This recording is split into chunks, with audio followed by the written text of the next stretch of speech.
Hello and welcome to the third ever episode of the DevOps Directive Office Hours, which is a segment in which we bring on guests and I work with them to solve some DevOps or cloud infrastructure challenge. And this week we are once again joined by Donny Roufs. So if you joined us last week, we took a look at his open source project called LeagueDex. We kind of walked through the code base, reviewed the current state of things in terms of DevOps and deployments and how he's currently using this project. We came up with a wish list of items. And so today we're going to start tackling some of those wish list items, including working to Dockerize his front end and API server. So Donny, if you want to remind everyone who you are and maybe give a quick intro. Yeah, so like mentioned, I'm Donny. I've been a developer for close to 3 years. Last time I said 2.5 years, so between 2.5 3 years. LeagueDex is my first real open source project that I push to the public with a serious intention of having others use it without forcing them to pay for it. And I have started my own YouTube channel a few months back with the idea of creating content for users where I teach more advanced concepts. So like most beginners start with an application where they create a controller and they do everything inside the controller, and then this code becomes really untestable and not scalable. And I am taking my YouTube channel to the next level for developers to write better code that scales. Super cool. Besides that, I'm really hyped about today because Docker is still something that I don't understand completely, besides using it in my development environment and quickly spinning up a database and all that stuff. So that's going to be great. Awesome. Yeah. And there should be a link to Donny's channel in the description, so make sure to check that out. And while we're getting started here, if people just want to throw where they're watching from into the chat, it's always fun to see where folks are from. Whitefang says he was supposed to go to sleep right now. Apologies, but glad to have you here. Sam is saying hello to Donny. And Saeed says hello. Hello to Saeed. So actually, first, I'm going to go ahead and share out my screen so that I can clone a copy of this code base, and we'll get started from there. That's going to be fun. And before everything breaks. Okay, so people should be able to see my screen now. Awesome. And we have Tabs from Australia. Welcome, welcome. Travis Colbeck from North Carolina. I am from North Carolina originally, so good to see another person from North Carolina. And Saeed is in Paris. Welcome to you all. Cool. So I'm just going to fork the repo to start into my personal GitHub account.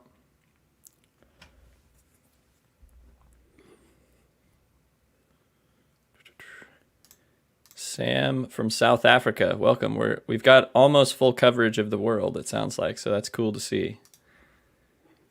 Still no Dutchies though. Yeah, where are your local friends? They're gone. So let me just clone this.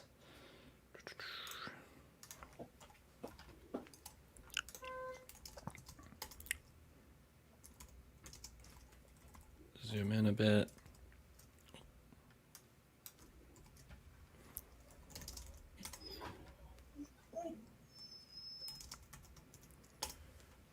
All right. So we've got the code locally. Let's just browse through the README and see if a random person came along and wanted to get this running. What would probably they not see? Concurrently, yarn global. I was so lazy with this part, but mainly because I was also still planning to set up everything properly. Okay, so we got concurrently, that's good. And then we've got two environment files, example environment. There's one there.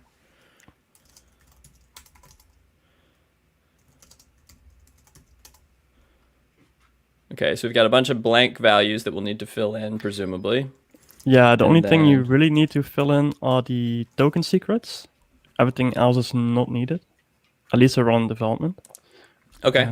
I've also sent you a Riot key, but you don't really need it though. Okay, and that's the key that will be used to actually query against Riot Games API to get information about League of Legends. And I guess before we even start, let me just pull up League Decks.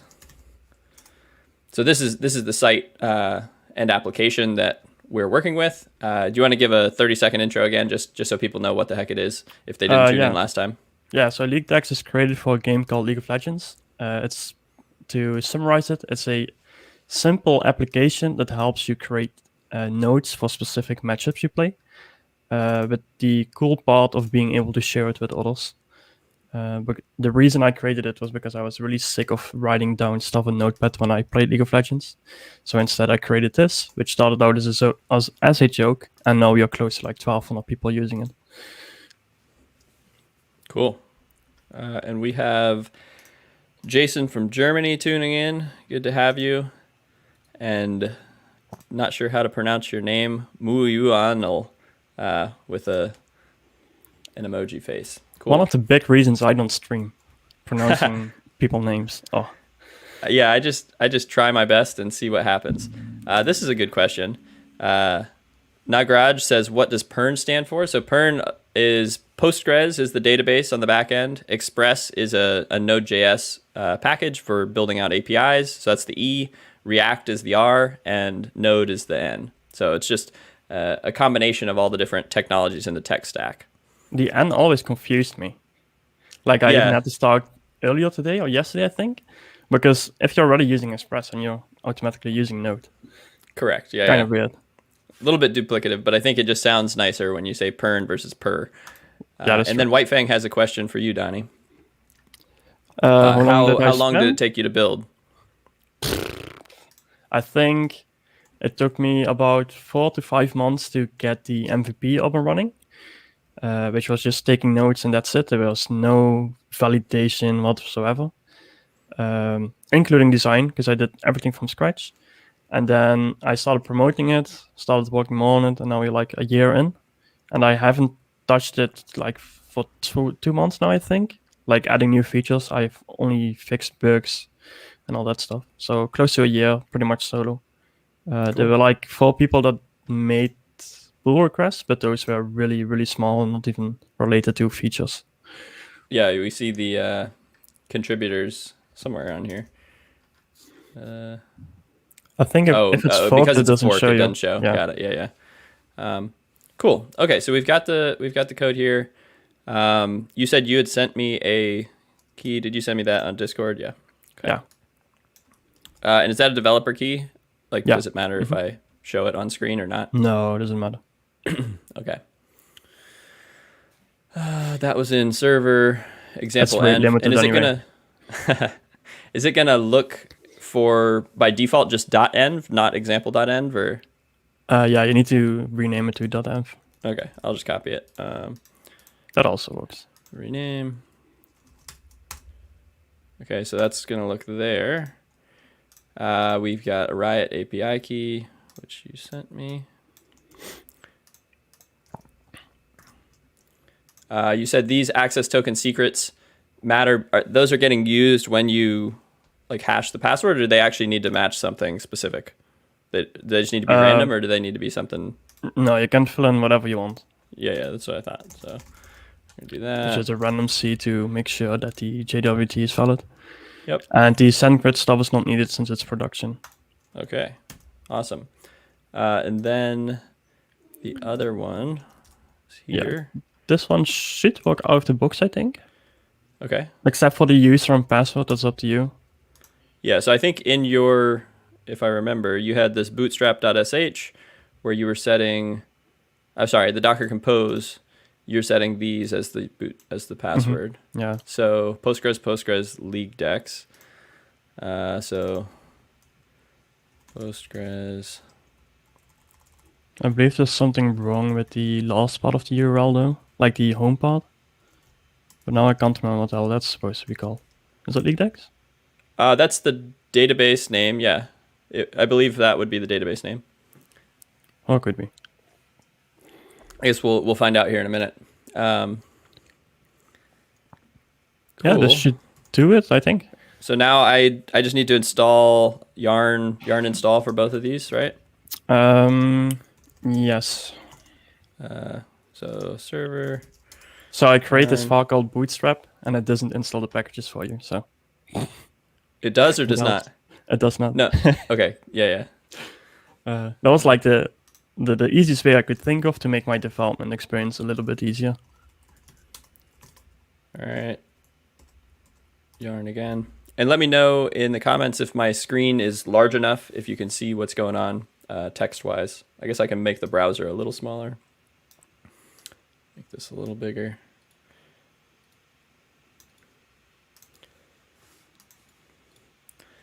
Sun Tran from Vietnam, welcome. And Nagraj wants a full Kubernetes tutorial. I thought about suggesting Kubernetes for this, but I thought it would be a little too much for this one little app. I've heard it many times before, but never used it. What'd you say? So I've heard it many times before, but I've never looked at it.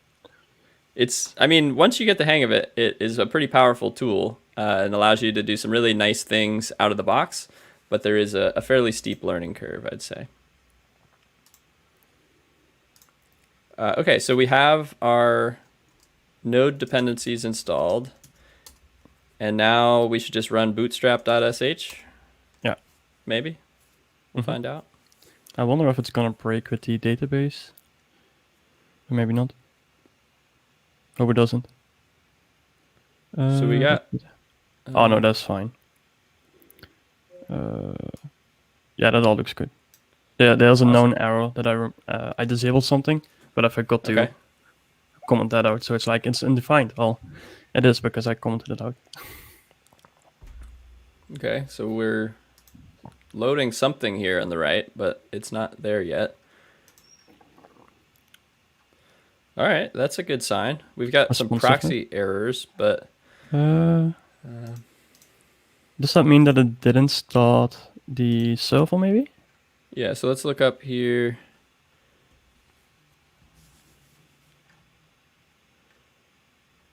Looks like it did, though. Yeah. What is this? Yeah, I think the server maybe died here. So that's... it shouldn't like, break because of this, but you can comment it out. Comment that out and see what happens.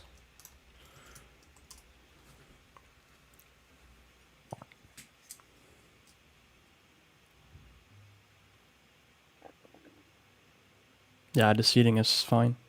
I just added some lazy seeding, so it's going to complain about the user already existing. Okay. Now it should be happy. Looks like it's getting the request. Yeah, we got a 200 on the region.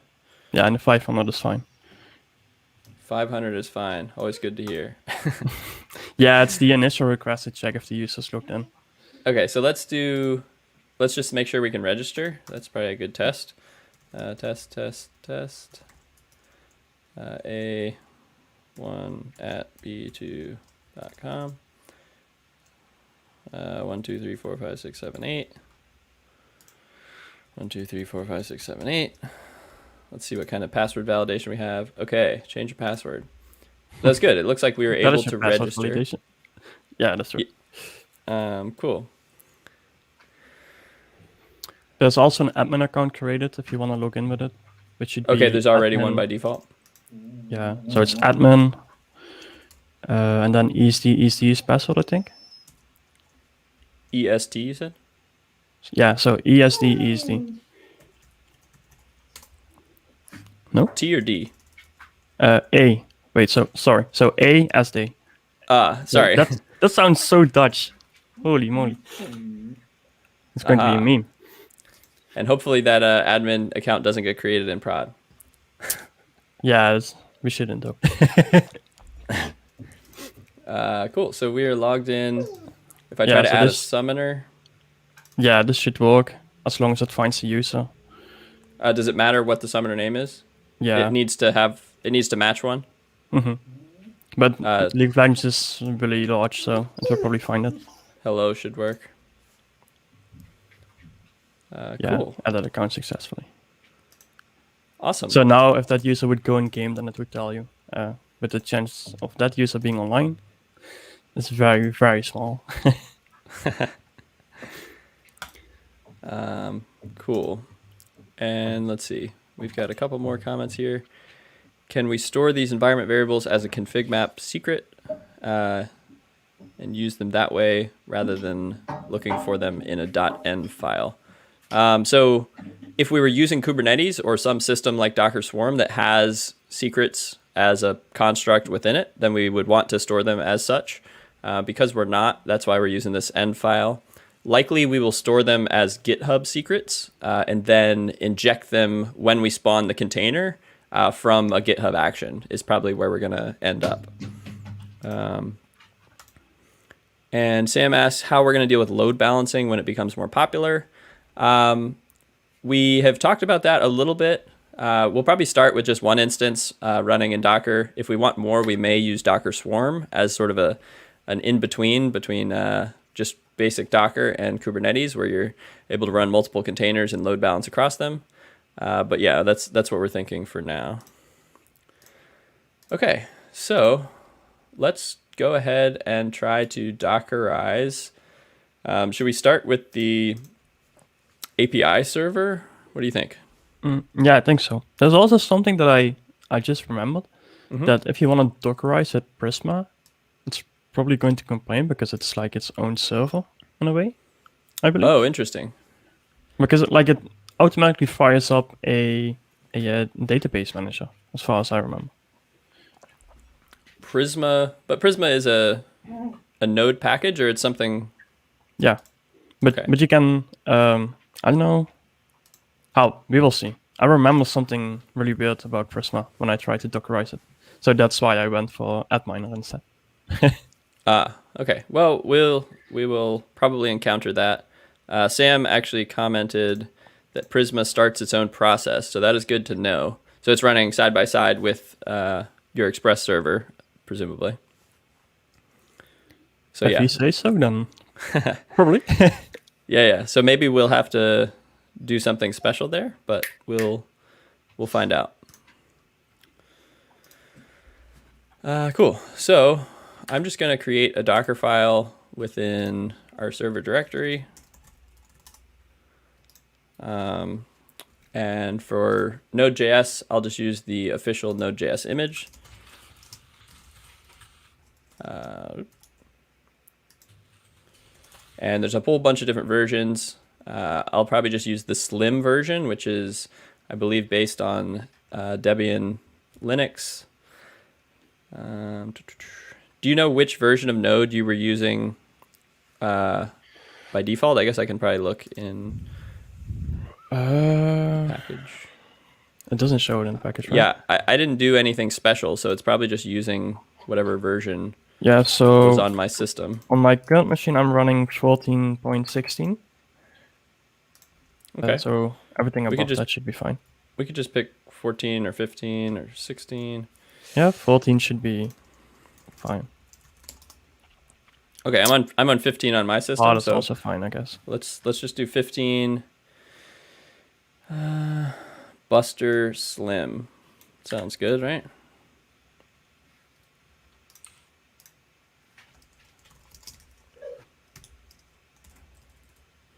And so you just give the name of the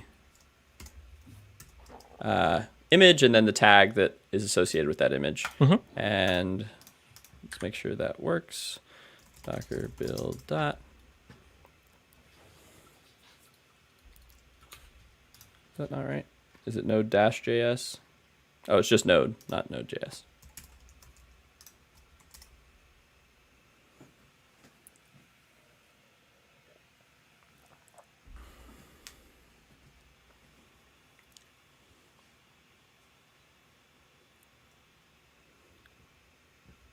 Always. All right. If you make one typo, it's going to be two. Yeah. No, that's good. And now, so generally with a Node application, the first thing that I'll do is set the working directory. So really doesn't matter. I think I usually use this convention of user source app. This is just where within the container we're going to be it's kind of like the present working directory for the build context. So that is fine. Now we want to copy in our package.json file and our yarn.lock file. So we'll do copy package.json. And this order is really important for caching, right? Yeah, exactly. So so actually, that's an interesting thing that I could show. If I could just copy in all our source code right now, I could just do copy dot. So from our current directory to the other directory. But then anytime I changed anything about the source code, it would modify this layer. So as Docker builds, it caches each layer that it builds. And so any change to the code base would modify this layer, and then it would invalidate every layer after that. And so we would end up reinstalling dependencies literally every time we built, or every time we made a code change. If we only do that for the package.json and lock.json, yarn.lock, then only when we actually change the dependencies will we need to reinstall those. Then we'll do run yarn. And actually, let's just test to make sure yarn is available. We might need to install that. Yeah, you also have a type on line 6, I think, because you're not copying it to the directory. That's why pair programming is so good, right? Cool.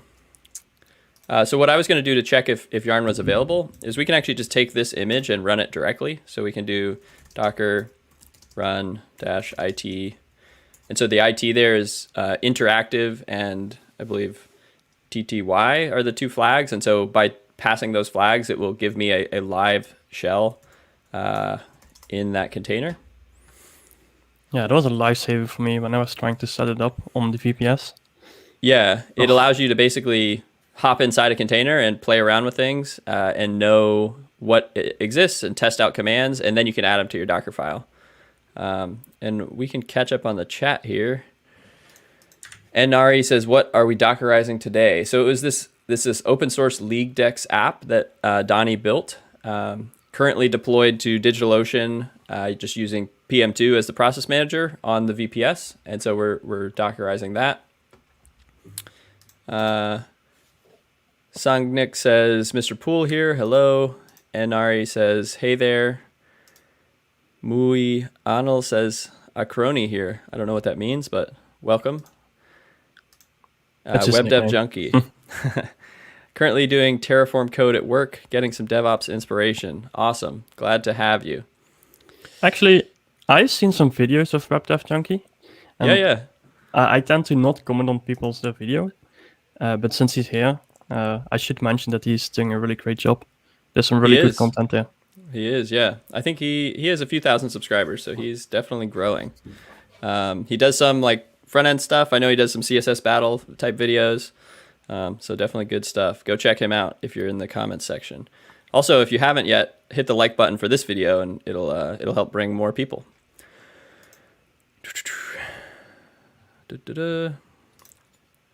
Web Dev Junkie says, could I explain why I included bash here? So by passing an additional command at the end, it will override what actually gets executed with this. There is some default. So let's kill that, exit. If I don't run it with anything, I think it's okay, but it actually drops me into a node session directly because the command for that container within the definition of its Docker file was to run the node process, whereas I wanted to actually have just a shell session. So by doing that, yeah, so here I could do whatever node command I wanted. CC. By adding bash, it gives me a shell session inside that container instead. So that is what is going on there. Cool. Now, where were we? We wanted to see if yarn was installed out of the box, and it is. So all that to get a test that was successful. So now I'll do docker build again, and we should now copy in our package.json and yarn.lock, and then install those dependencies. Oh, and where is that concurrently dependency, the global one being used? Do I need to Well, do that anything? one is mainly for development, so it helps you run the server and the client. Okay. So instead of having to go inside server, run yarn dev. Oh, that's my dog. And then That's going all right. into client and running yarn dev again, I can just on the root level say yarn run dev or whatever, and then it will run both of them. Yeah, that makes sense. Cool. So that is doing its thing. I'm going to Google about this Prisma, Dockerizing Prisma, because that sounds like it might be a roadblock that we encounter. Yeah, I think someone commented saying that it wasn't an issue for him. Oh, okay. Oh yeah, here we go. I'm a complete noob in Docker, so that's probably why I got stuck. Storm says, Propagandov here. I've had no issues regarding Dockerizing Prisma, whether it's put under source folder for TypeScript or whether it's at the root level.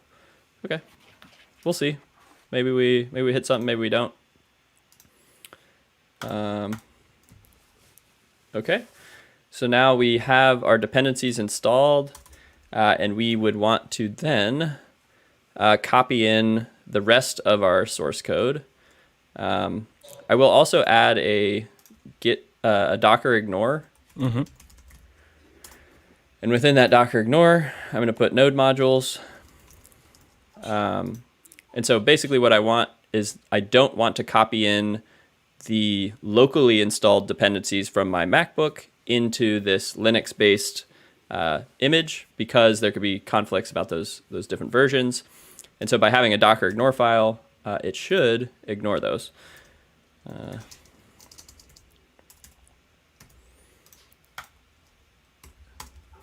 And so you'll notice here that when I rebuild, that was very quick because it was able to reuse the cache from all these steps, and all it had to do was copy in my local files. Is there anything else I want to not bring into that? I guess I don't want my end file either. Yeah, good point. Because then the image itself would become sensitive. Like if we pushed it to Docker Hub or wherever, it would then contain secrets within it. So that is probably good. And so now I'm actually going to add, we should be good there. And then let's just set our command to be node. And then normally we would just run this index.js file, right, within source? Yeah. Should work because there's no build step at the moment. Source index.js.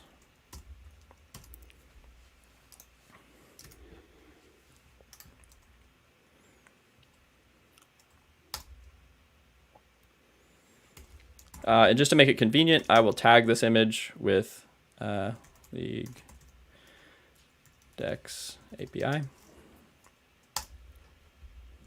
Otherwise, we would have had to use this hash to reference it, but now we can just do like docker run league dex API, league dex API. Okay.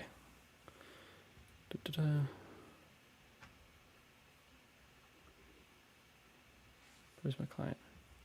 Oh yeah, so for Prisma you need to run generate because it needs to read its schema.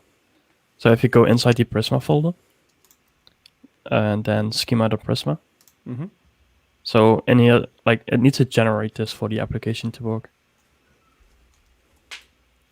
And I assume that this also is the entry point to launch the separate process of Prisma. Not sure. Maybe. Sorry, I was reading. Someone was asking if we could increase the resolution. Right now, we are locked at 720p. I just zoomed in one click, so hopefully that makes it a little easier to read. But imagine if I had shared my screen. Yeah, Donnie's on a super wide, ultra wide monitor, so it was even worse. But hopefully that is now legible. Sorry, you were explaining about schema.prisma, and we need to do a generate call or something? Yeah, so I'm not sure how it works in just JavaScript, but in TypeScript, if we generate the schema, it will create type definitions.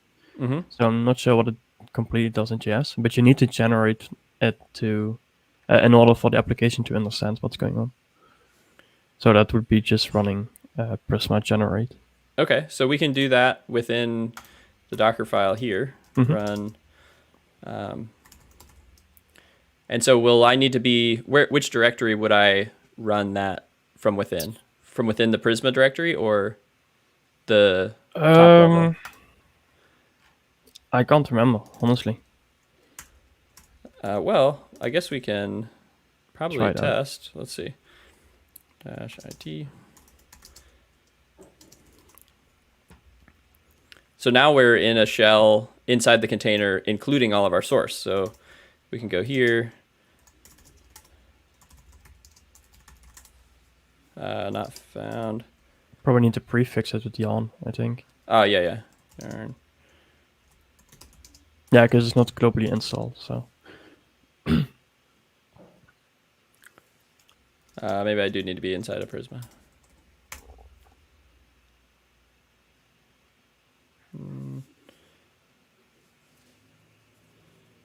Error while.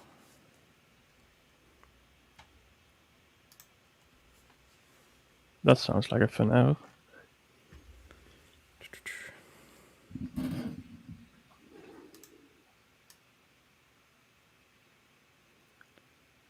Unable to find this guy. This is where Google becomes our friend. It always is.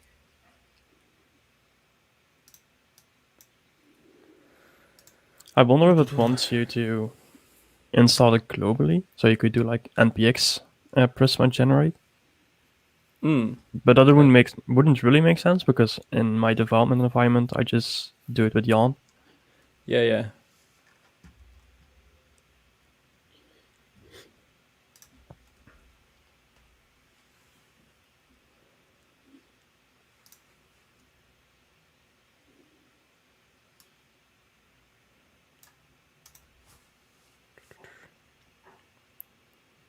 Right, so it installed Prisma when we did our yarn install, but then... There seems to be a GitHub issue, default link on your Google results. That's the third one. Oh. Right? So the one beneath it. Always. Yeah, that little auto-generated pop out.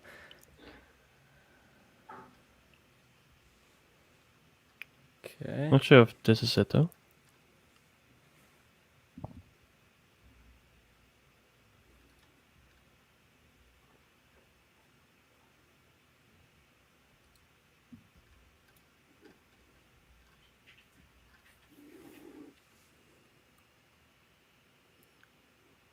Fixed temporarily by upgrading to some alpha version. Looks like they installed a global version. Yeah, we could potentially just install that OpenSSL package.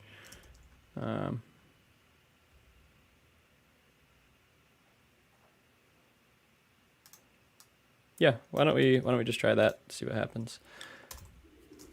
So that would be if this fixes it, then that means that the current node image that we're using on line 1 doesn't include it, right? Yeah, exactly. So something about this base image in the Debian install when they configured node didn't have this particular package. Exactly.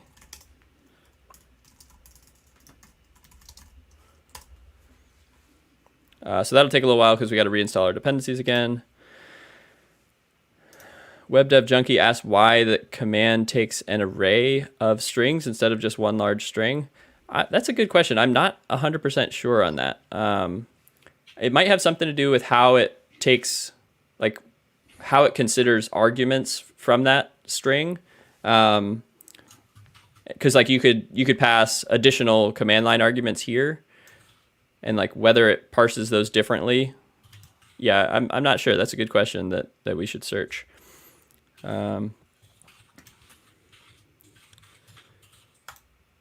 Isn't it an npm command? Yeah, so as Donny's mentioned, we needed to use that yarn Prisma command, and so that probably should be run from the root server directory, but we hit the error either way, so we'll see.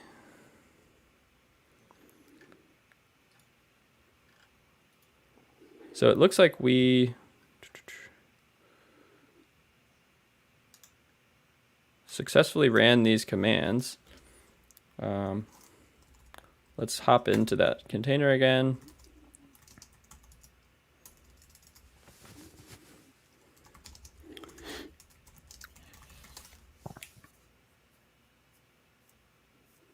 Hey, that's a good sign. Oh, there we go.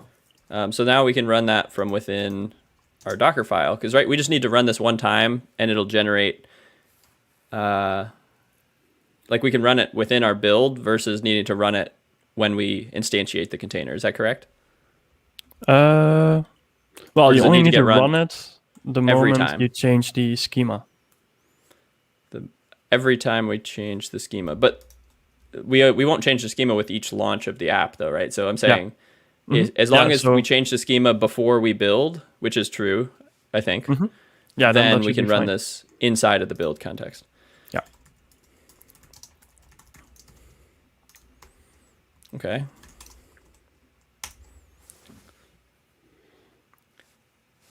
What? Run yarn.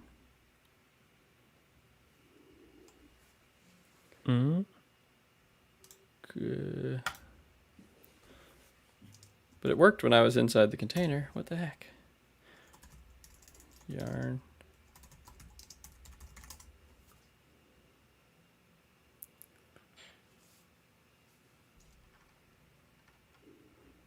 Did I type it wrong? No, it seems good. It looks fine. Do I need to like... Oh, that was dumb. Do you see the error? Oh, yes. I replaced my install with my command. Okay.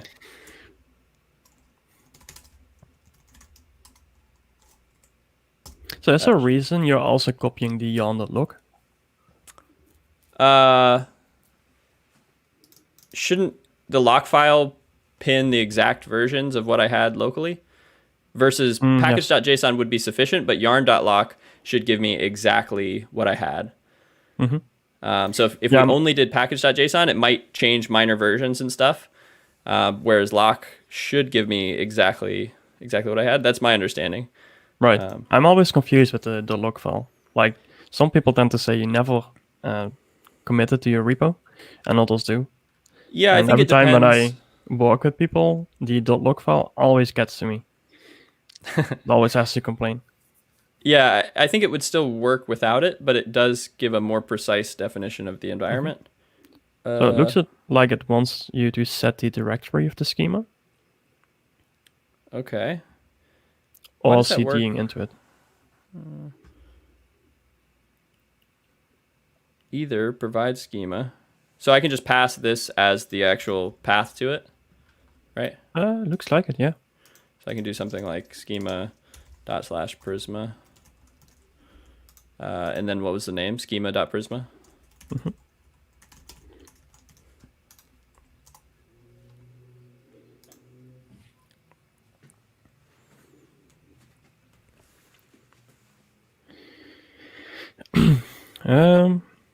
Does not exist. Yeah, we can do.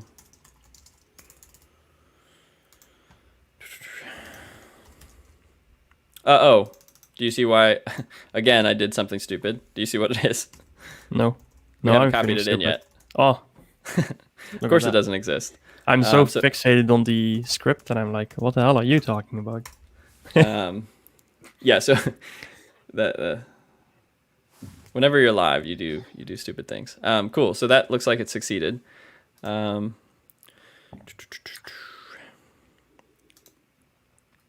Awesome. And so now let's see what happens when we just run this container like this. Whoa. That's better. It's better than it was before. We're getting, looks like JavaScript errors, at least. It's a little ugly. Looks readable. Yeah, it's... okay.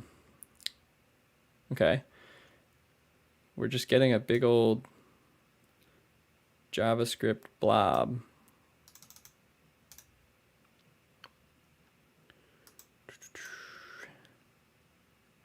So it looks like it's a Prisma related issue.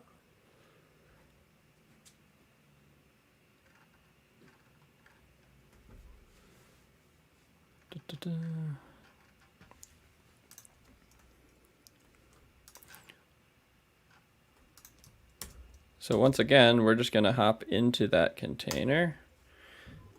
And then from within here, we can do the same thing. We can say node, where's, what? Oh, it's, yeah, source cd.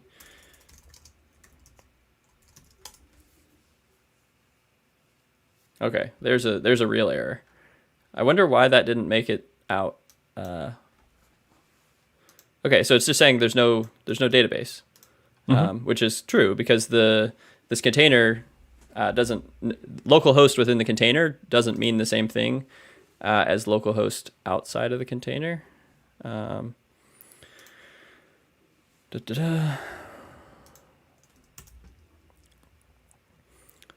Okay. So I'm going to try to do something here. Let's just go into this Docker Compose and add our API server now.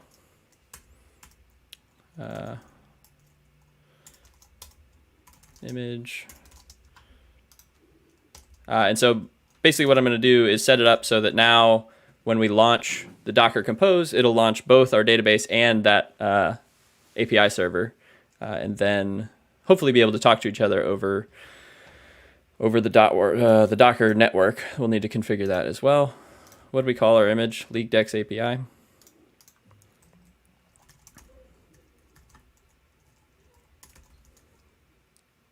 What?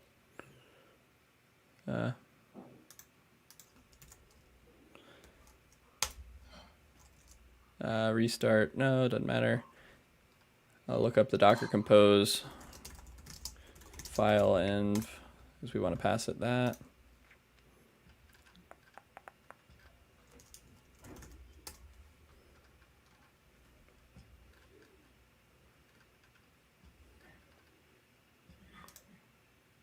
Okay, we can pass that when we run our command, so that should be fine. We do want ports. 5,000 is what your API server is running on, right? Yes.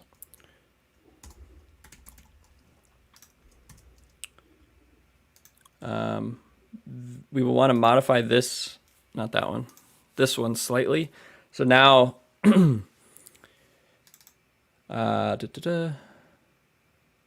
so normally we would connect over localhost, but instead we're actually going to use the name of the service within this Docker Compose file. So we'll use DB, right? DB, yep.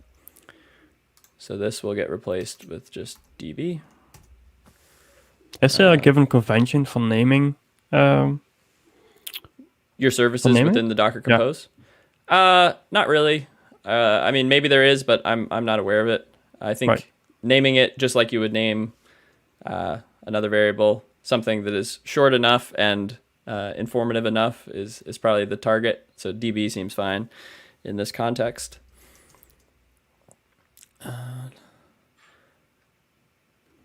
Oh, but that's interesting. The Prisma is reading its own environment file. Yeah, and that's by design. It was not my choice, by the way. Yeah, yeah. I believe the newer Prisma... Will it read it in by default automatically? Like, will we need to... Maybe we don't even need to pass it, because I wasn't passing it anything. Yeah, so if you go to the schema... Yeah. I believe that, like, on the very top, line 7, that should load it for us. Okay, yeah. That'll load it from the environment, but what I'm worried about is getting it into the environment to begin with. Mm-hmm. That I don't know. Okay.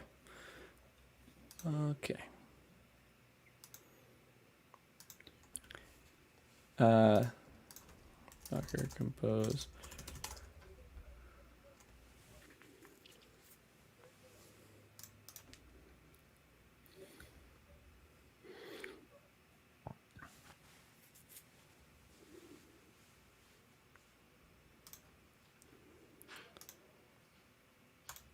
Web Dev Junkie's asking if Prisma is similar to Sequelize. Yeah, Prisma is an ORM. I haven't really used Prisma that much, so I'm kind of flying blind here as well. But yeah, so Prisma is currently the mainstream ORM to use, and it's grown, like it's getting so popular, it's insane. But right now, the reason it's not being used in most tutorials that I've seen is because it doesn't support MongoDB yet. Everybody loves Mongo for tutorials. Yeah, I have used Sequelize, and I've also used different ORMs. Like right now, I'm still a fan of Type ORM compared to Prisma. But if I had to compare Prisma with Sequelize, then I would pick Prisma any day. Just mainly because the type definition is so much better. And you have this cool schema which auto generates relationships for you. I believe it's like really... it comes from GraphQL, I think, like how the schema is designed. I haven't worked with GraphQL yet, so I'm not sure. But for, like, you could say something like, oh, I have a user entity, but this user entity is of a type user with like an array of users, then it would auto-generate a one-to-many relationship for you, which is really cool. Yeah, that's super cool. So while you were talking, I just rebuilt the image and jumped back in it. It looks like that connection string is getting loaded properly, because before this error was localhost. Mm-hmm. So that's a good sign. Although, let's see, if we just do echo.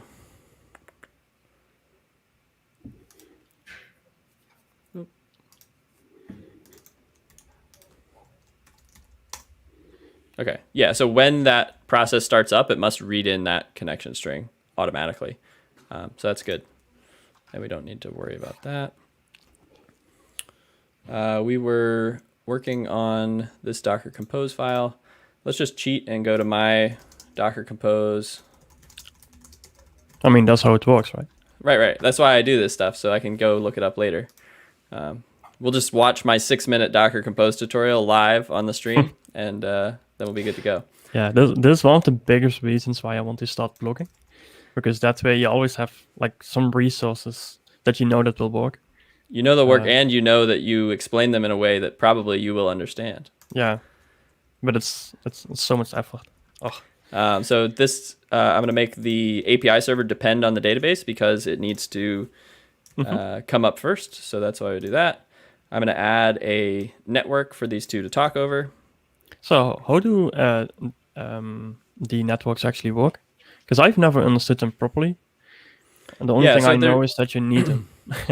Yeah, so there's a few different options networking-wise.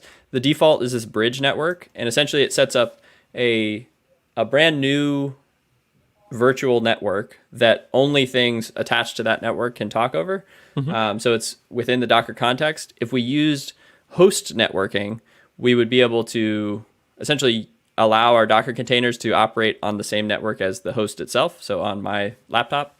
And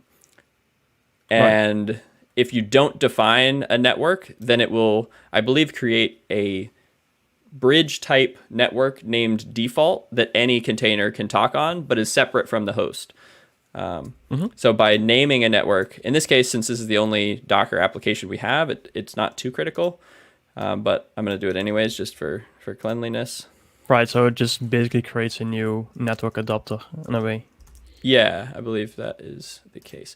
And then we're going to attach, this is going to be PERN app, and then we're going to attach both of those to it.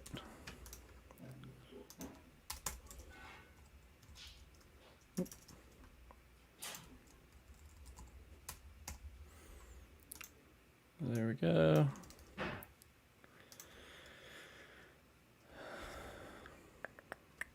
And AdMiner is a tool for doing Postgres admin stuff. Is that true? Yeah, but it shouldn't be necessary because Prisma gives you some kind of tool to do it. Okay, I'll just put it on that same network anyways. But I'm not sure about the current Prisma version because I remember it being buggy. Okay. Cool. So we have everything on that network. We've got our port forwarded. Let's go ahead and kill that. And now I would assume that it breaks because we do not have the Prisma instance running, right? Because it was a separate process? Or am I misunderstanding? No, I think you're probably right, but let's just see what we get out when we... Oh, didn't mean to do that. Not now.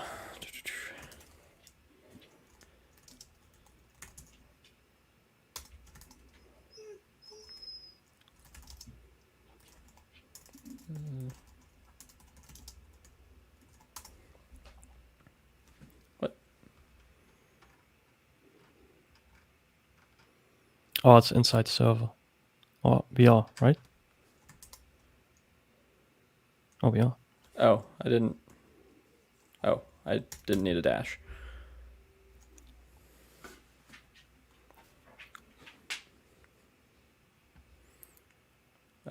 Okay. So the API server is running. Is there any unauthenticated route that I could try? Are they all I think authenticated? it's /API/champions, if I remember correctly. Could be wrong. I'm wrong. It's okay.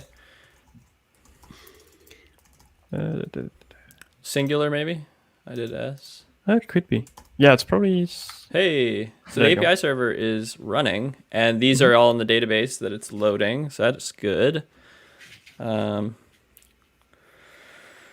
Awesome. Yeah, so presumably when we start our JavaScript index.js, it's spinning up that Prisma process in the background. We could test that. Why don't we go? We'll do Docker PS. So Docker PS will give us a listing of all the containers currently running on our system. We've got those 3. I'm going to copy this ID here and do Docker exec -it. Could you also use the image name instead of the container ID? You could not use the image name. You can name your container though. Like when we launched the container, we could have given it a name. Like we could use server API 1 here. I see. Okay. So you can use the container ID or the name of the server. You can't use the image name because we could have 100 containers all running with the same image.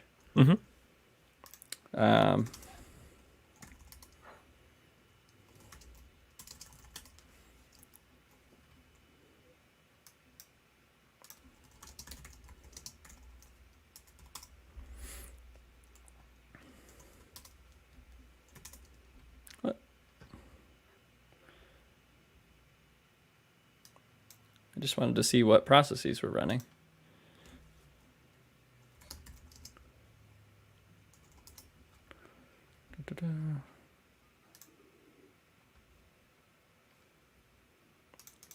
Why is top not available?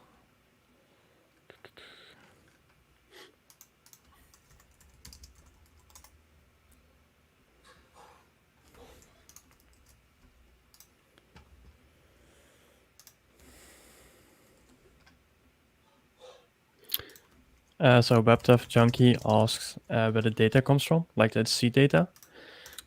So the data you just saw when we hit the endpoint is actually coming from a public API from Riot, where we just get all the information on the game assets. And all the other data, like the users and everything, is being seeded, which is just being generated with Faker.js.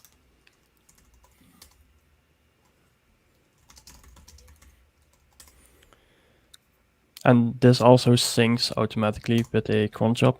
So like every day it will check if Riot has added some new assets and it will sync it up with the database. Yeah, so I guess we've confirmed that the API is running and we can hit the Riot API. We haven't successfully loaded any data from the database to convince ourselves that that connection is working. Maybe that's a good next step to use. Thanks for the suggestion, Saeed, on HTOP. I just installed that and I'm now running it. And my goal here was to check what is actually happening. So we've got our node source index process. Why do we have so many of them?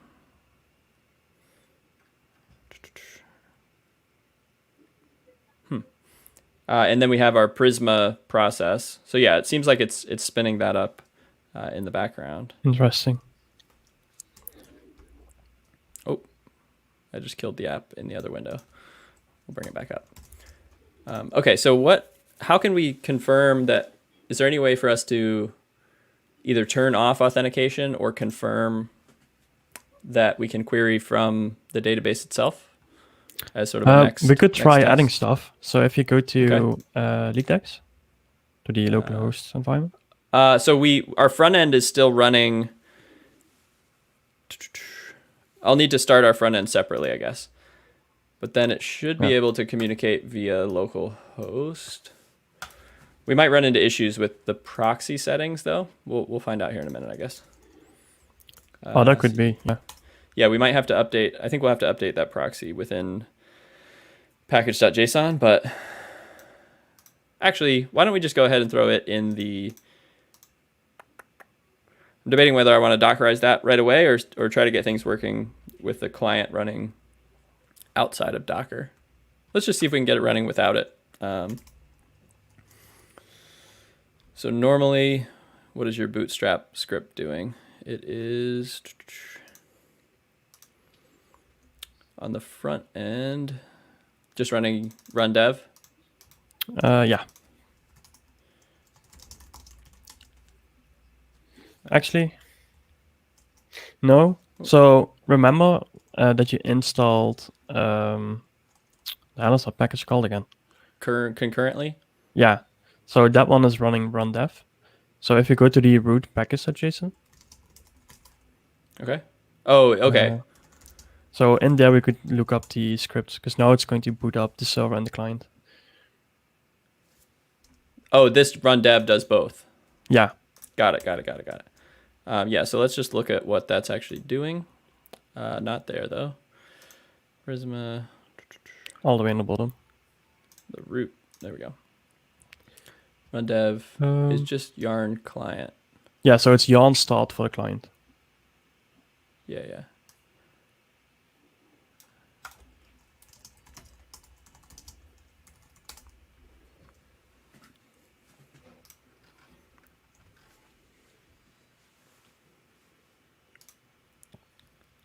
Just a dev asks, do you have a cheat sheet for useful Docker commands and settings, how to SSH into running container? I don't have one offhand. I'm sure that would exist. Yeah, maybe I should put one together, but I don't have one that I can link you to immediately. Okay, so the front end is running, and it's set up to proxy, but I believe that it won't proxy correctly because now instead of proxying to localhost, we'll want to proxy to It looks API. like it got the request though. Looking at the terminal. What? It looks like it did make the request. Oh, interesting. Yeah.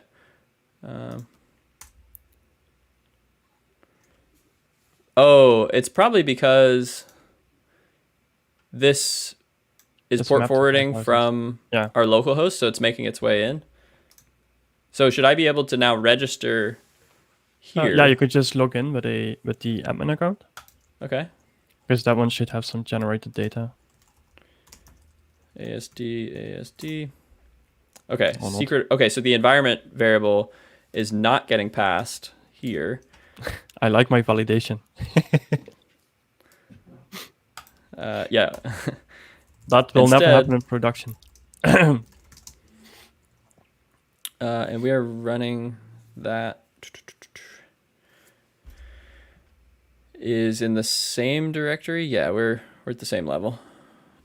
And I actually remember when I first launched the app, I had set up a rate limiting, but I didn't know that there was an edge case with reverse proxies and rate limiting. Mm-hmm. So I lost like 200 or 300 users because they couldn't register because they were all rate limited at the same time. Oh, geez. Oh, that was a real hard lesson. Okay, let's just reload.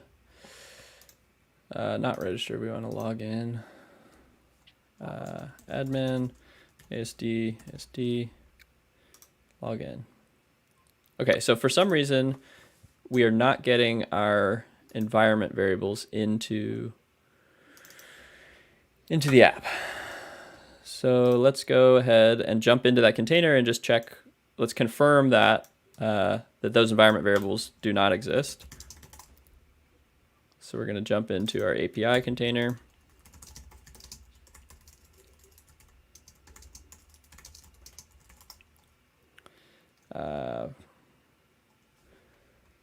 Print env, I think, will just give us a bunch of stuff.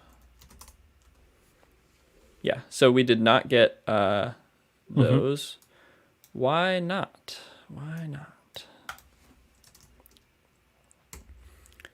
Did I mess up? Did you even add it inside the... You need to add it in the Docker Compose, right? No. Oh, wait, so you're adding it as a flag, right? Yeah. So I'm passing it from my host when I run Docker Compose. So it shouldn't need to be inside that container. I had, let's see.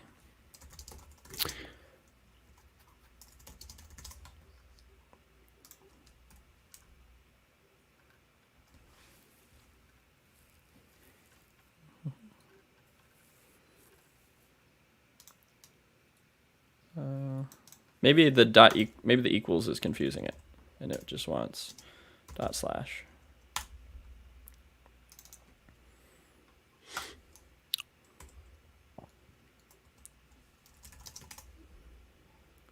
And because we keep jumping in and out, I'm gonna go ahead and name.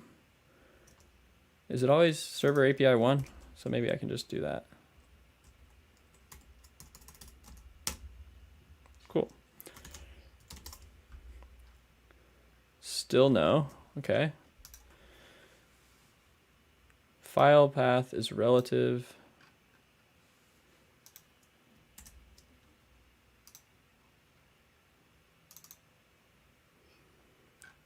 This is where we've got all these eyes in the chat. They should be debugging for us. I don't know why they aren't offering suggestions.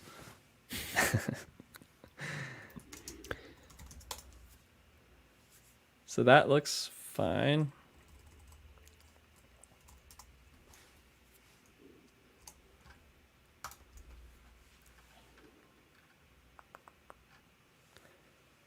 The .env is loaded by default. Well, not in our case. Right.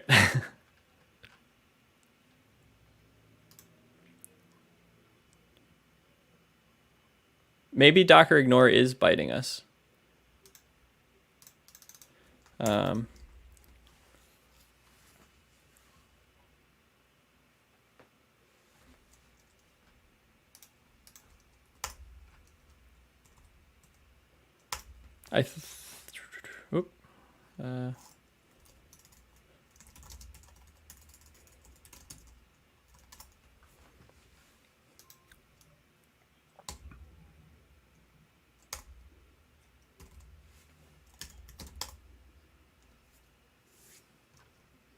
Still no.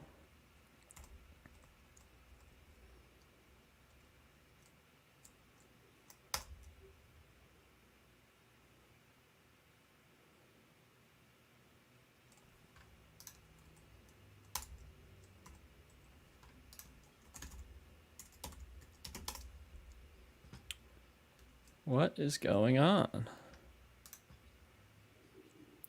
WebDev Junkie asks, you don't need to explicitly copy the files. So here within our Docker file, we are copying everything with that command. The bug is just that we're not getting our environment variables in the container environment, even though we thought we were passing them in.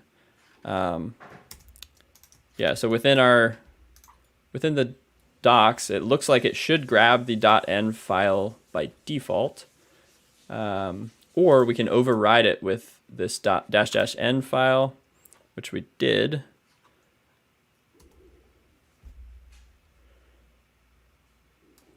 He asks, is there ls on the container? There is, but we don't actually want the .env file to exist in the container. We didn't want to copy it in, but that's a good question. Probably is not, because you didn't rebuild the Docker file, right? Oh yeah, you're right. I did not rebuild.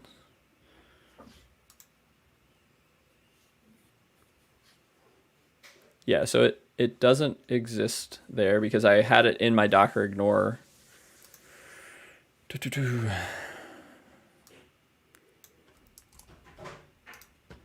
But shouldn't you be able to pass c.env from within Docker Compose?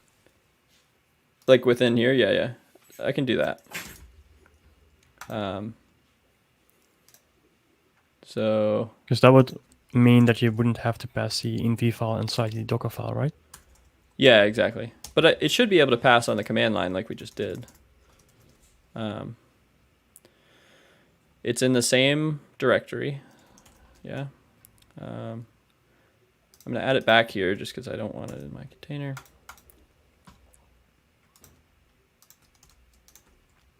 All right, fifth time's the charm, right?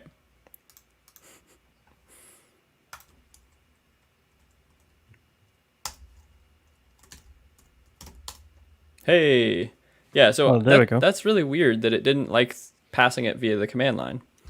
Not sure what the deal there was, but yeah, I was actually joking about. We can give all the credit to Pushkar because he said passing it in the compose file, so he gets the kudos today. Definitely, I was actually joking a while back about creating a website to just throw this kind of stuff on it. It's like this should work, but because it's development, it doesn't work, kind of thing. all the quotes. Yeah. Right. Great. So now let's try to log in as admin. Are we still running our client? Yeah, it looks like it. Oh yeah, already logged in. Oh, okay. Log out, log in, admin. I still remembers the old one, I think. Okay. Wait, what? How does that work? What does what work? Didn't we create a hello before we did the Docker Compose stuff? Oh no, wait, it's still the same. Yeah, it's still the same database. Yeah. Okay. So if you open the so menu, that actually means that we must be reading that from the database, right? Mm-hmm. Okay. Awesome. What were you gonna tell me to do? So open the hamburger menu. Well, actually, hamburger. You can press on. Yeah, that also works. So collection. Yep. Just click on any champion. Let me just get out of here. So we have a little bit more to look at. Yeah, it looks like we're getting matchups. Yeah, so if you click on one and then go in there, scroll down a bit, you can add nodes there, which should just work. Yeah. So the special thing about LeakDex with writing nodes is that I made it tag system. So you could add a tag and then you could filter based on that. So I would be tagging another user or a champion or anything. No, so let's say something happens in the game, like very early on, then you could create a tag called early. So now if you write a node, just some random stuff. Yeah, and then you can actually filter it. And the more tags you have, you can do it in combinations. So if you have two of them and you want like early and, asleep, then you could filter those together.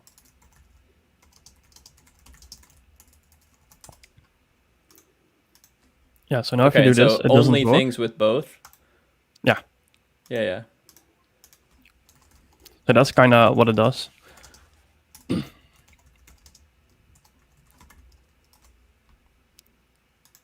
And then I made it so you could do it inline, and you can even hide it if it still works. I don't even remember. So like on the top, there's a show tags, so it shows the actual tags. Oh, okay. So you can have it inline. But it also works for tagging champions and all that stuff. Cool. So there's one more thing that we should do here, and that is to mount in the source code into our container for our development environment so that we don't have to rebuild the container image every single time. Yeah, that's the part I never understood. Okay, cool. So we'll do that now. Basically, right now, if we made any change, so I don't know, let's go back home and make some change and then rebuild. Let's change this text.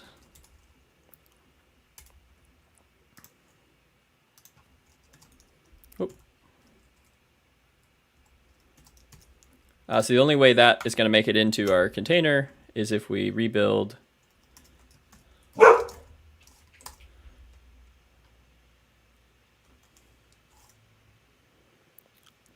And then we rerun. We should have an official bar count for my dog. Yeah, I think we're at 2 or 3. Oh, but that was on the client side. I guess that's not as helpful. Yeah, that doesn't work yet, indeed. Yeah, we should change something about the server side. Oh. I mean, we can just change like something silly, like the name of the. You could console log it maybe, just an index.js. Even that should work. Oh yeah, good point. So inside source. Server, source. Yes, index.js. Yep. Within this initialize function. Yeah.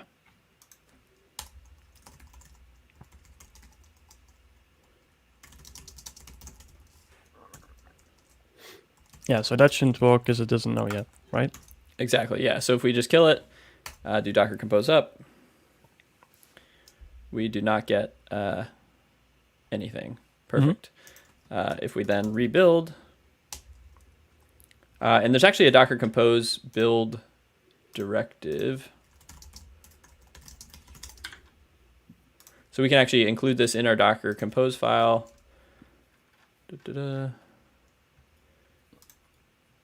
Where we say API build.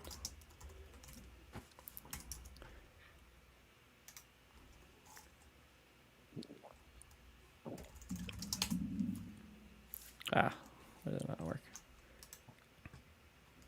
Docker compose build. No dash. Yeah, so because we told it where the build context is, now we can just tell it to rebuild that image. And so now if we do Docker compose up, we should get, this is a change. There we go. What we want to do though is to allow changes to be dynamically mapped into our container.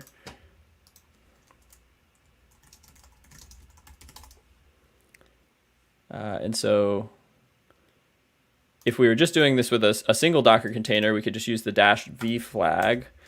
So we could do something like Docker run -v, and then we can map from, let's say, the present working directory to app user source app, something like that. And that it'll allow the Docker container to see our file system on the host system, such that when we make a change, it will be reflected. All right. I believe we do something. For volume? V is for volume, yeah. Yeah. We should be able to do something very similar here in our compose file.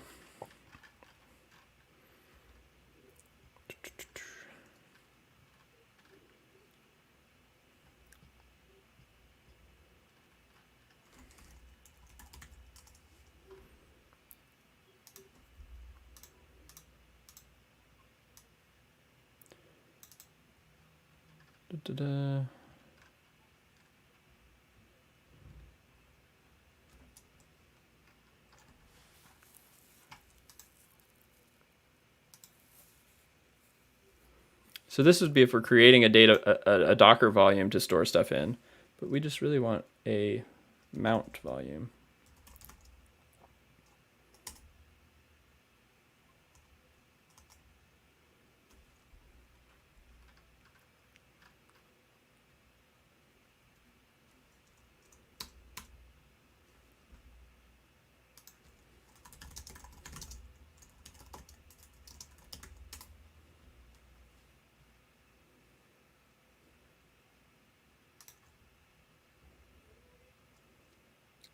Good old Stack Overflow.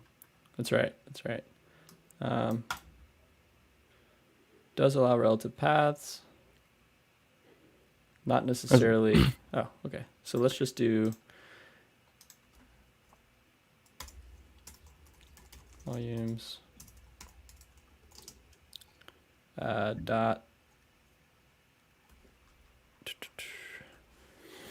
Do we need anything? Do we only want to mount in the source directory, or do we want to mount in everything? Would we probably wouldn't hot reload anything like our well, also schema. Prisma, I think. Yeah, because if you wanted to change the schema, you would have to rebuild, right? Yeah, you would need to rebuild anyways then because we're running that Prisma generate command there. So why don't we just mount in our source /source to the working directory is going to be user source app source.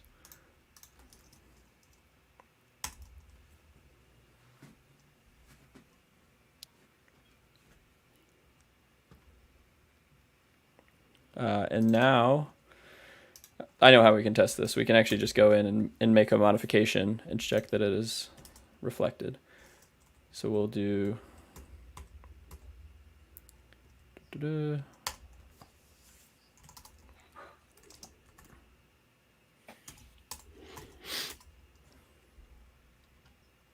so like, let's look at routes.ts. Is that, and then if we That's go on actually our funny. No, you actually get this one. So this file is completely useless in the project. Perfect. Then So I created it won't break this, anything. Yeah, so I created this library called Browser, and I was planning to refactor leakdex with it, but then I got too lazy and couldn't be bothered. But for some reason, I left the file in there. I guess to remind myself. So if we did things correctly, I just modified this routes.ts on my host system. And now if I recat, we get that out. So that means our volume mount is working properly. We also probably would want to do restart flag equals true. Which is used when it breaks, right? That would be used when it breaks. We also probably want to look for changes on the file system. I guess we could use something like nodemon, so that if we modify anything, it'll actually restart the server. Yeah, I don't even remember how we're running the server right now, but by default, it should be using nodemon. Yeah, so we would need to actually do that within our nodemon. Within our Docker file, right? So we're just running raw node. Is nodemon? It's installed on the server as a dependency. Why would?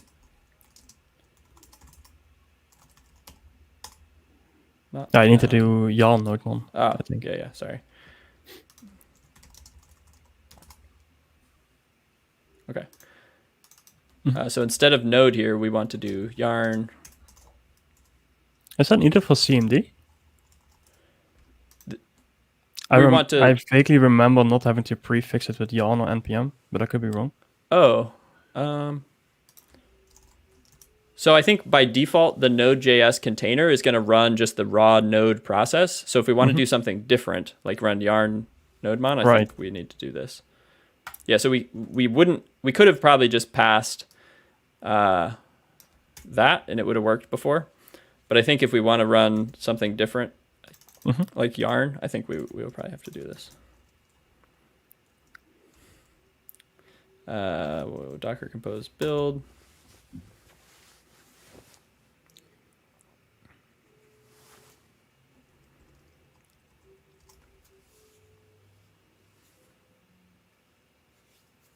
Okay, so now we're watching for changes. And so let's say this is a different change. Looks like it's and it got picked up. That's nice. Cool. So because we have our source code mounted into the container, and we're now using that nodemon process, it detects the change, restarts the server. And so now we're looking pretty good from a development environment perspective.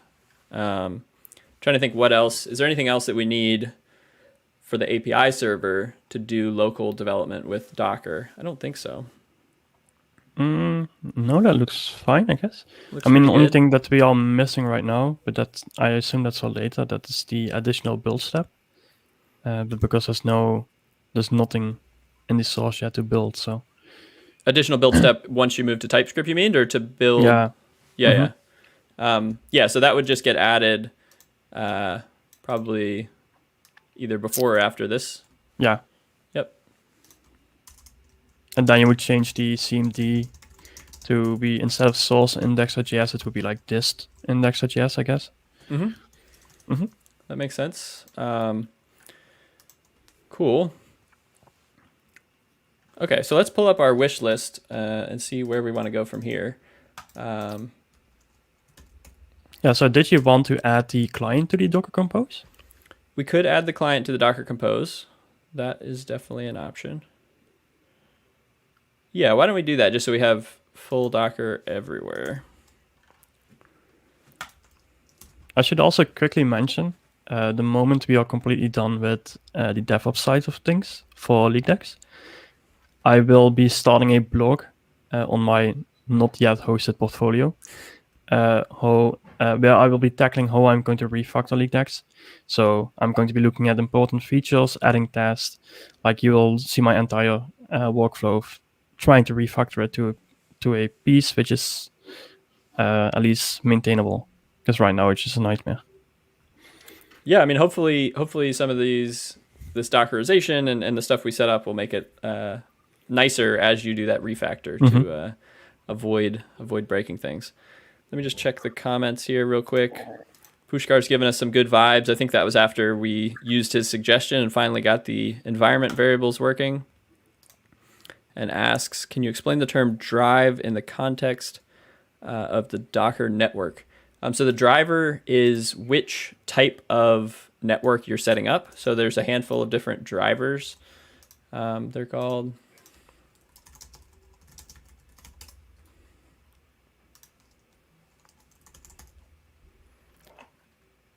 So there is the bridge driver, which is the one we're using, which is the default. I think there's a host driver. Trying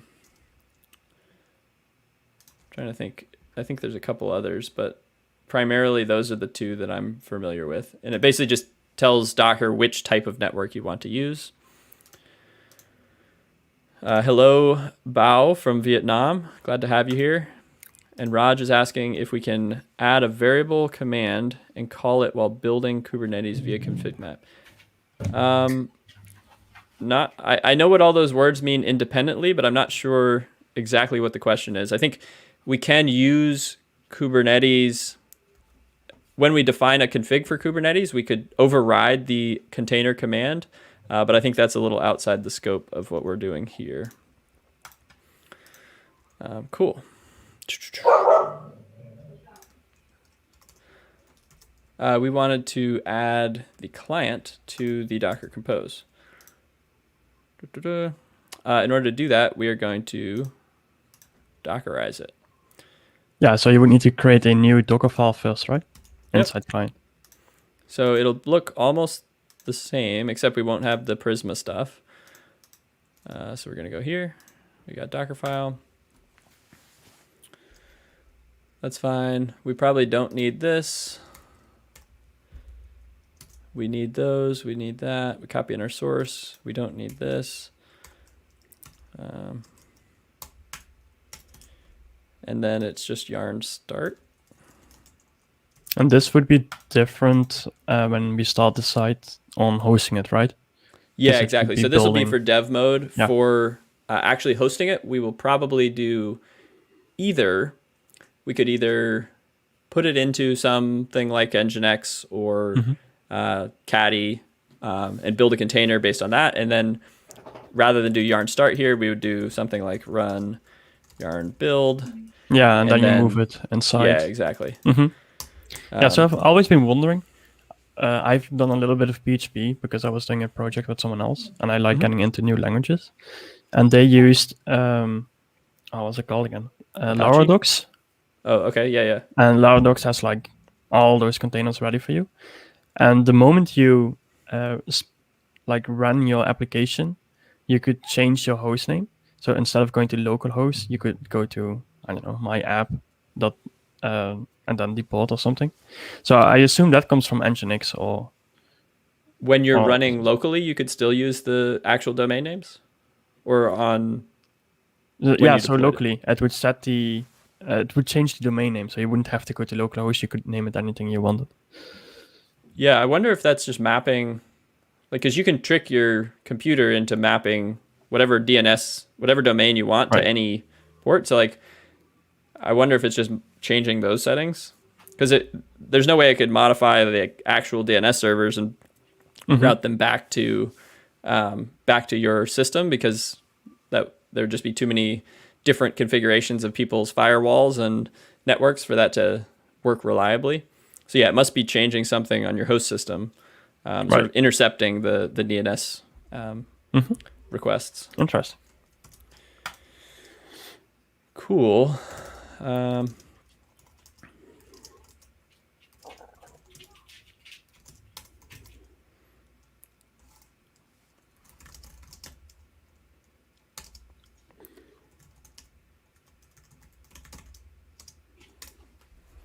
Let's just see if it builds.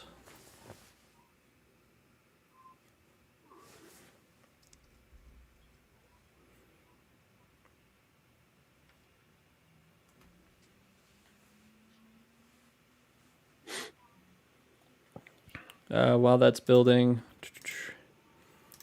Pushkar says, I've seen people using multi-stage build in order to reduce image size, but is it used only if you want to build the files and then serve it? No, multi-stage builds can be used for a number of different purposes, one of which is it makes it easier to make smaller images with smaller attack surface area. For example, if you're building in a big Debian or Ubuntu distribution with lots of utilities installed, you might then just copy in the built files into a much smaller, maybe Alpine-based image or distro-less image. It also can help if you can have one stage that has a bunch of debugging tools installed, so that can be a very useful thing, and one stage for production, which is much smaller and does not have those tools installed. So yeah, multi-stage builds are a really good feature that people should familiarize themselves with. And Raj, I think, is continuing on his question from before, has a jar file changing every time. So you could do something like that, but I would suggest just having those be separate container images. Like you're talking about bundling two apps into one image and then basically starting the different images based on the command. I would just prefer to keep those separate from an organizational perspective, and just have two separate images. But you could do what you suggested, but I think it's cleaner if you separate them out. Yeah, this first yarn install takes a little while because we're installing everything. Yeah, I had a lot of, when I hosted it on my VPS, like in the beginning, they just had started adding they started doing advertisement on NPM packages. So I had a lot of fun reading advertisements when I kept building it, because I didn't, it wasn't caching. So every time I had to build, I had to go through that again.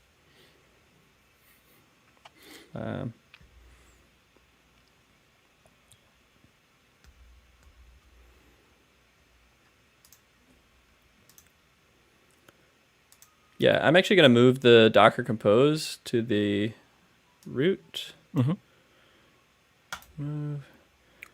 And then this is going to be /server. This is going to be /server. Well, you still need to add a slash on line 21. Good one. We're going to add our client. Just copy this.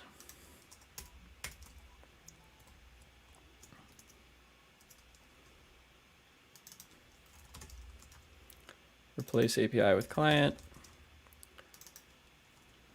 Client. This is on 3000.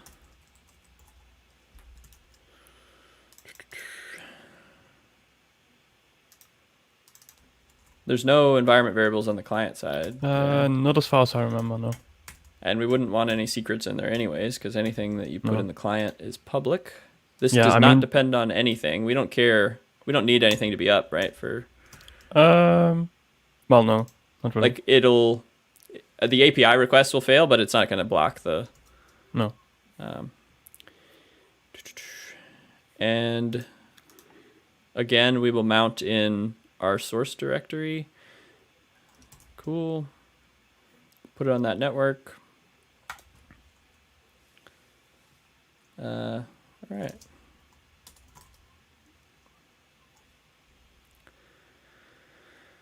Oh, and the other thing that we will need to do, I believe, is make this like that. Maybe. Fingers crossed. Docker compose build.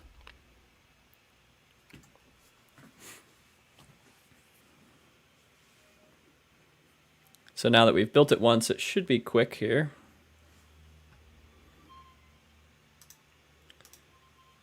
Saisiru says hello. Hey, how's it going? Hope you're doing well. We are just working on Dockerizing this application that Donny built. So far, making some good progress. I'll probably have to drop here in a little bit, but let's see if we can get this client working in the Docker Compose, and then maybe if we do, then we can call it for today. But I think we made some good progress. Yeah, definitely. Yeah, I wasn't sure. We didn't do anything in between last week and this week, so I'm glad. I wasn't sure if I should go off and sort of get things working, and then on the stream we could make blazing speed, lightning speed progress. But I think it's useful for people to see the full process. Yeah. Actually, someone asked me how long it took me to create, but looking at the commit I made, there was an initial commit on the package.json, which is 9 months ago. So okay. I've been working on it for 9 months instead of a year.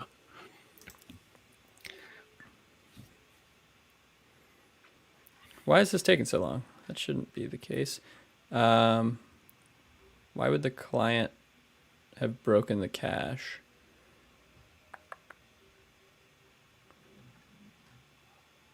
Oh, that's because you changed the package.json, right?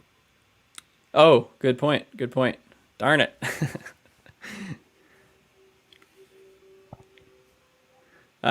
Yeah, so exactly. So we modified package.json, and so that will take us a little while to rebuild. Bummer. Good thing we're just here chatting in the meantime.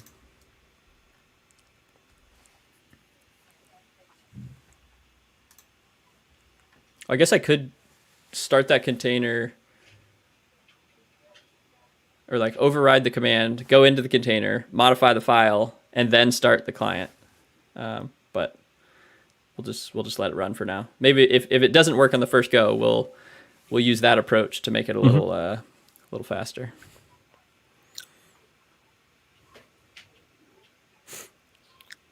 Yeah, I'm terrified of refactoring the client. It's so messy. Like, the server is going to be easy, but the client is a whole different story. Although I don't need to add much else to the client anymore, like adding features isn't going to be a problem. But since I'm going to be refactoring the server anyway, I can also refactor the client to be with TypeScript and everything. That way I can use data transfer objects, which make my life easier and also easier for anyone who wants to help out. Nice. But yeah, I'm going to do that last. That's for sure.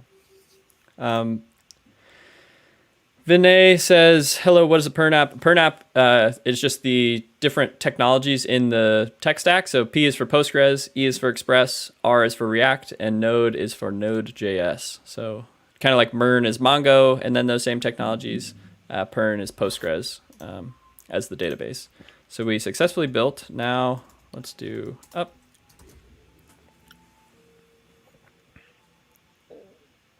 Uh-oh. I saw something red. I saw something red. Create database, module not found.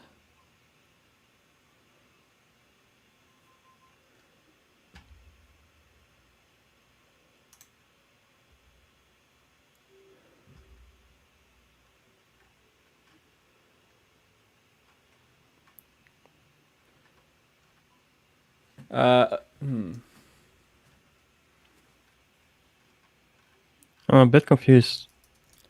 What did we change? We moved Oh yeah, we moved the Docker Compose, right? We moved to Docker Compose, but I did change the volume, this volume mount. Darn it. Good call. Pushkar is on it today. Yeah, so this is now... Probably add more No, that's coffee the than client, us. though. The client will be client slash, and this will be server slash.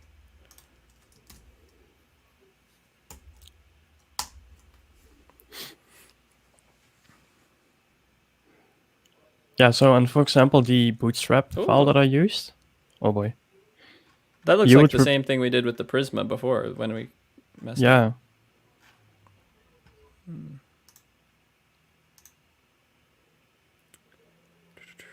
up. Sorry, you were saying about Bootstrap? Yeah, so essentially you want to replace that with make files, I assume? Yeah, that's what I was going to do. That's so ugly.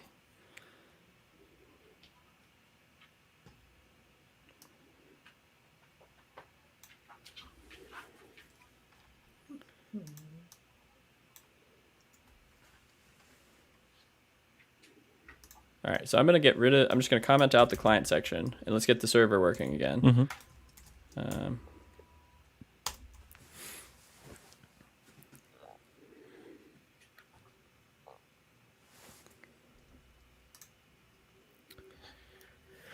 Docker Compose server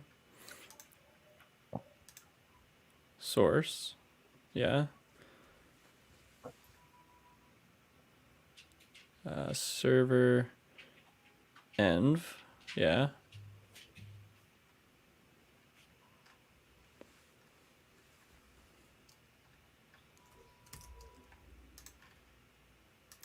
It's like it somehow loses the borg directory for Prisma, maybe? So it doesn't find the actual .env. Like it does find the server env. Yeah. At least from what I can tell, but not the Prisma one, I think. Or maybe it does. Okay, so I'm going to put it back here. We're going to get rid of this, and this, and this. And then run it. Oh. Build path. Oh, I did it in the wrong one. Now I have two Docker Compose files.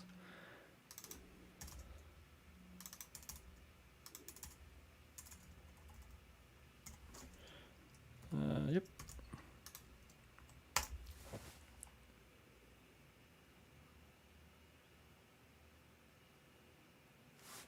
Okay, so moving it up a level. Why is that breaking things?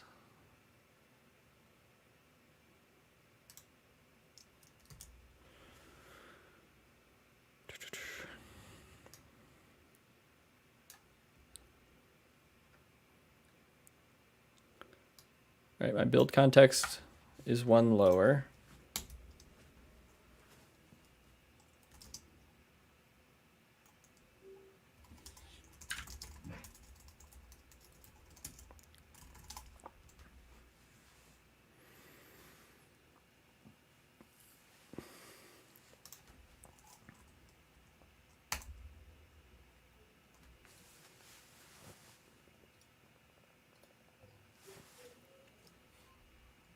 That's interesting.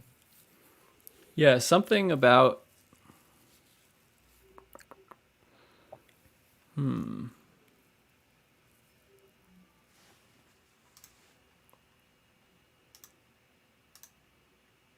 Hey, Ali. Welcome. We're working on Dockerizing this app, and we were making some good headway, but we just ran into a roadblock, so hopefully we can figure it out.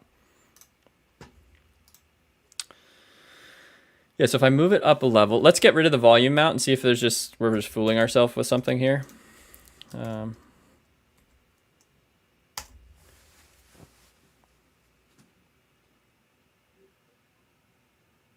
No.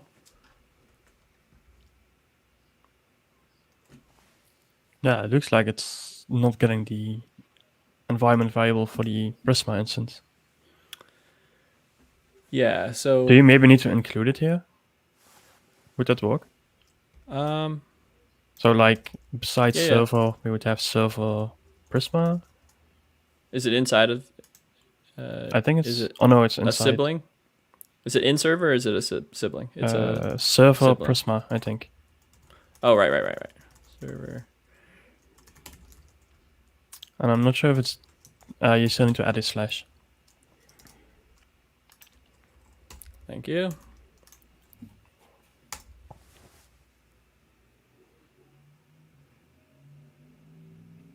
No. Huh. Yeah, it was getting picked up automatically before. Why does it get picked up when we run it here, but not here?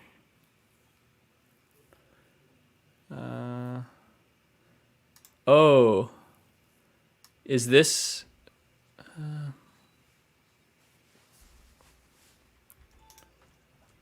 let's just go look inside that container and see what's going on.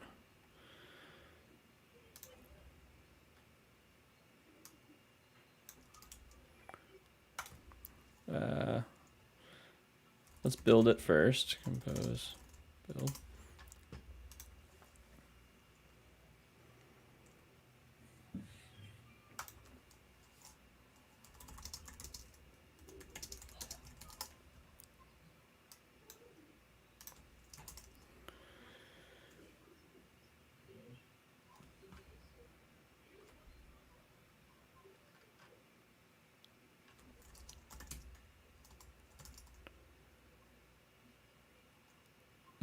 So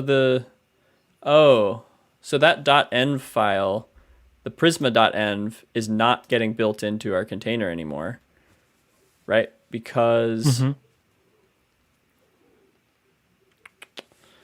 we have it in the Docker ignore. And so before, when it was loading automatically, maybe we hadn't put it in a Docker ignore yet, and so it was still there. Yeah, that could be. That could be. But then why, when we run it from the... it is in the Docker ignore. We don't want it in the container image because this will eventually be a real password. So we need it in the Docker ignore, but we also need to inject that into our container. Why don't we just cheat real quick and do this. End file.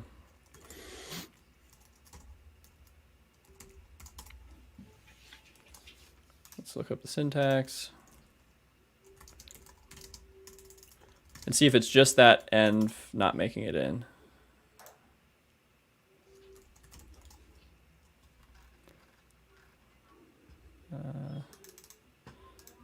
Environment, there we go.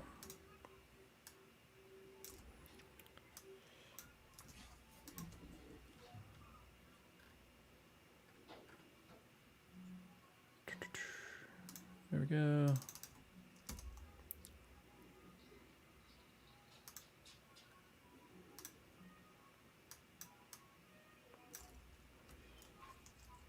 I don't think we need these quotes.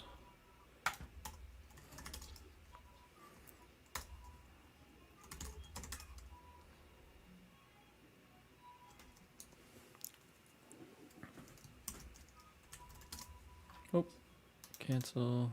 Not now.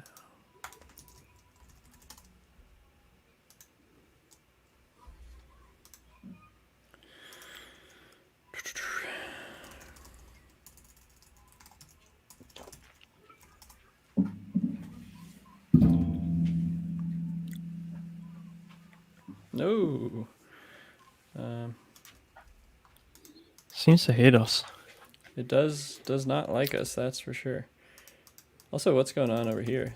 Oh, that side's okay.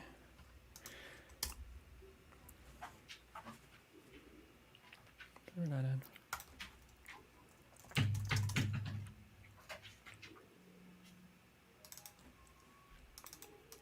So would this be why they add a separate image for Prisma, maybe? But it was... Or service, I mean? Yeah, as in, like, have its own container. Mm-hmm. I don't know, though, because it was working before. We should be able to get that environment variable in. Like, if we go here, we do pose up.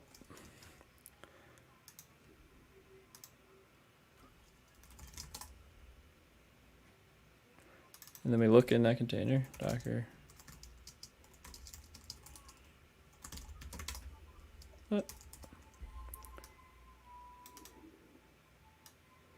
Oh, yeah. Okay, so it does not exist in this container, but if we go to Prisma, it doesn't exist there either. What the heck?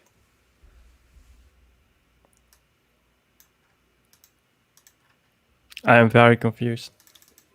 I am also very confused. I mean, I would suggest sticking with the working Docker Compose right now and making sure that what we have works. And then for the next time, you could fix the Prisma one. True. Considering it's becoming a pretty long episode. Yeah. We can revert this change. We will delete, move to trash.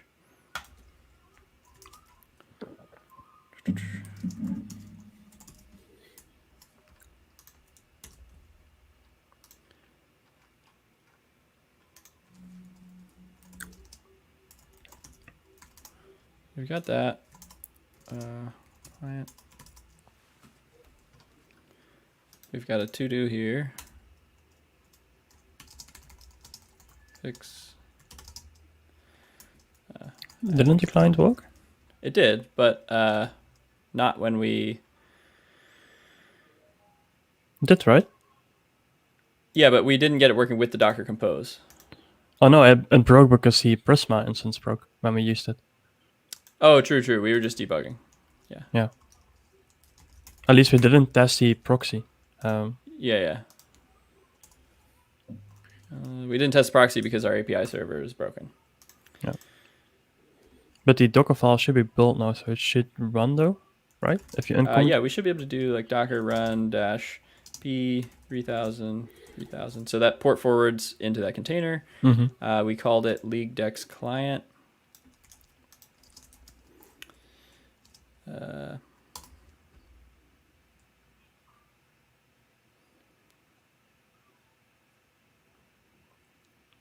Oh, there is something funny about running the Docker, the node development server inside of a container. It exits unless you do this. I found some GitHub issue about it when I was making this video, but I think we need to add dash. Let's do this.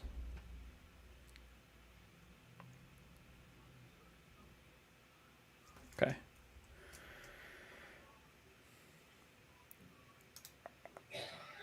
Close.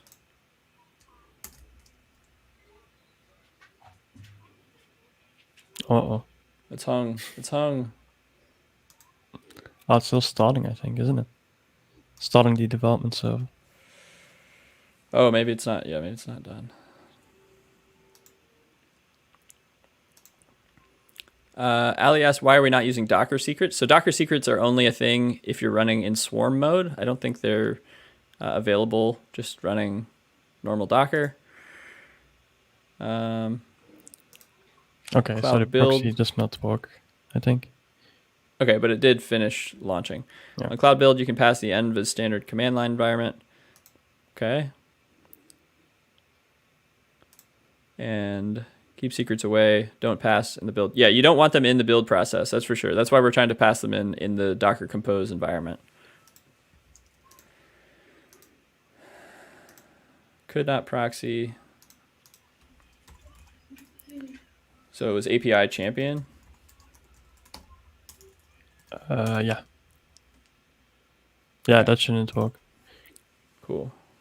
Because the only thing the proxy is doing is saying if I make a request, instead of using localhost 3000, use localhost 5000 or API 5000.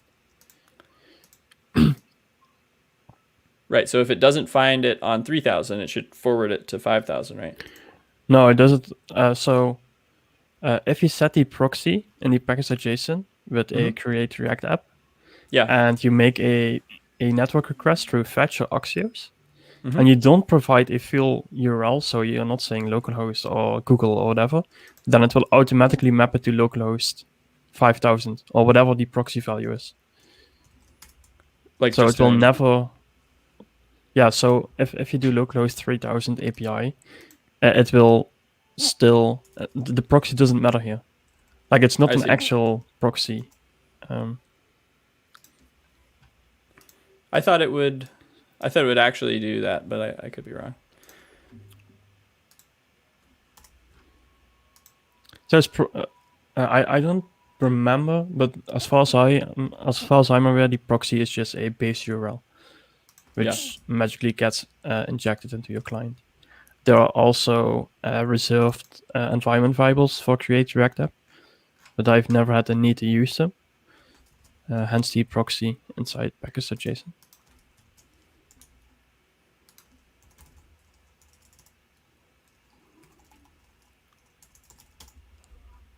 Oh, 5000. Okay, so that worked. Yeah, so maybe the proxy has to be localhost 5000, but that's odd though.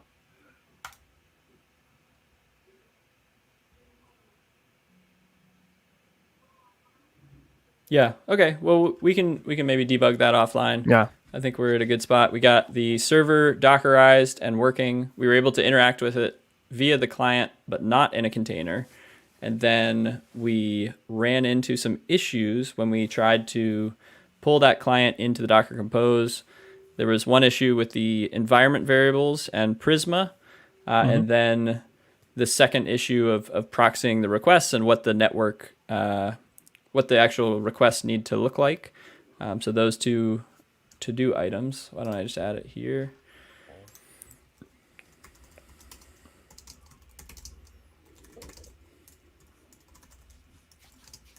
Proxy for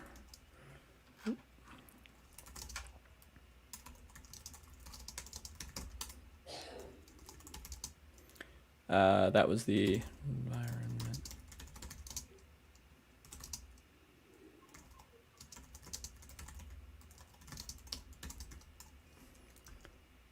Cool. Today is the 5th, 2021. 0507 stream. Awesome. Cool. Well, Pushkar says live debugging is good. Hopefully it was educational for people on the stream. I know we made some really good progress at the beginning, and then we slowed down a bit at the end when we ran into these issues, but that's just kind of the way it goes. It's always good to struggle though. Yeah. It's good to... I was waiting for it to happen. Right, we were making too much good progress for the first half. Cool. Well, I think we will wrap it up there. It's been almost 2 hours. Thanks for tuning in and participating in the chat. Any final words, Donny? Not really. I'm kind of surprised that we got that far. Well, actually, you mentioned that we would be pretty much done in like 1 hour, but we're like 2 hours in. So that's kind of funny. I don't know. But I don't know. Yeah, I'm glad to be here, and I'm really hyped about learning more about DevOps in general, because it's like really my weak point. Yeah, cool. Well, fun stream, and we will definitely continue to tackle some of these challenges. Maybe figure out the issues offline, and then showcase what we did to fix them in hyperspeed, so we don't have to struggle through them live again. But I'm sure we'll find new things to struggle with in the future. Yeah, I think that's a good idea, because the important things are done, and those they're like 2 small issues that we can fix and then just explain. Yeah, sounds good. All right, well, Thanks for tuning in. Happy Friday, everybody, and have a good weekend. See you next time. Cheers.